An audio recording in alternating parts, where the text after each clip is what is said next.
Stories about werewolves. According to the story, in the middle of 1760, a certain beast frightened the locals in one part of central France. Cattle and people began disappearing every day. Witnesses described it as a wolf of great size, giving it the name Loup-garou. They tried to shoot him, but the werewolf proved to be immortal. The hunters ended up killing him with a silver bullet right through the heart. Robert Fortney of Michigan encountered creatures that looked like werewolves in 1938. As he claimed, he was attacked by 5 beasts at once.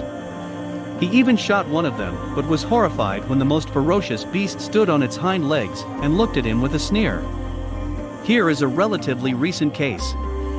On August 27, 2005, truck driver Scott reported a strange incident on the radio, and company director Ian Pannett had already told everyone what had happened. Driving along the highway, the driver saw an animal on the side of the road, tearing up a dead deer.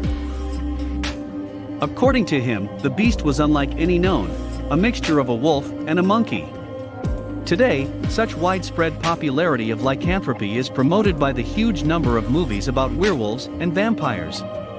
Telekinesis is the ability to move objects with the power of thought. This ability requires an understanding of energies, which not many people can learn. These people concentrate on an object, which causes it to move without touching it. People who know how to learn telekinesis practice a lot and don't stop there. They may even practice it all their lives, and not really master the ability. Telekinesis in France. A recorded case of telekinesis occurred with a French woman, Angelique Cotton, at the age of 14. On January 15, 1846, she and 3 other friends were engaged in embroidery. Suddenly the embroidery fell out of the girl's hands, and the lamp flew into a corner. The friends did not hesitate to blame Angelica for the incident, as strange things often happened in her presence. Furniture was pushed aside or chairs flew across the room. Telekinesis in Russia. The most famous case of telekinesis in the history of Russia is called the phenomenon of Kulagina. In the 60s of the last century, experiments were conducted with Ninel Sergeyevna Kulagina, who made objects move and changed the trajectory of their movement. For the credibility of the experiment, she was even closed in a metal box, to exhaust the possibility of attracting external electromagnetic forces. During the experiment, Kulagina extracted only one match out of many, which was marked and located under a glass dome. Telepathy is quite a common ability, with the help of which a person recognizes thoughts and feelings of other people or animals. Some have developed telepathy at a distance, others only through close contact. There are telepaths who can look far into the mind of another person, and there are telepaths who can read minds only at the moment. Such people constantly experience headaches from catching the thoughts of others, which are far from always good. Telepathy in war. Among the famous telepathic messages is the case of one Major General R, described in the minutes of September 9, 1848.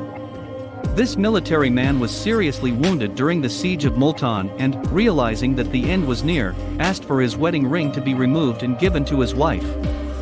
His wife was 240 kilometers away at the time and claimed to have had a view of the scene. The incident was subsequently documented and confirmed on both sides. Telepathy with an animal. In 1904, writer Rider Haggard published an incident that happened to him. One night he began to experience an attack of suffocation while sleeping. At the same time, Rider realized that he was seeing through the eyes of his dog named Bob. Later Haggard saw him lying in the grass by the water. Later it turned out that the dog was hit by a train and ended up in the water. A journey through time travel is a form of teleportation and is not very common. People who claim to have this ability know how to travel through time, not space.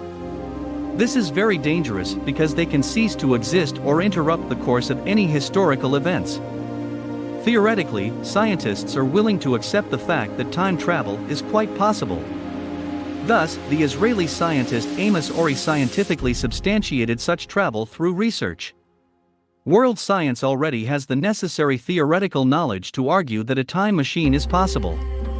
Back to the past. In the Siberian town of Tobolsk, in late August 1897, a man with a strange behavior named Krapivin was detained. He was taken to a police station and questioned. The testimony of this man shocked those around him. He claimed that he was born in 1965 in the city of Angarsk and worked as an operator of a personal electronic computer. He did not understand how he ended up in 1897, but he remembered that before this he had a severe headache after which he lost consciousness.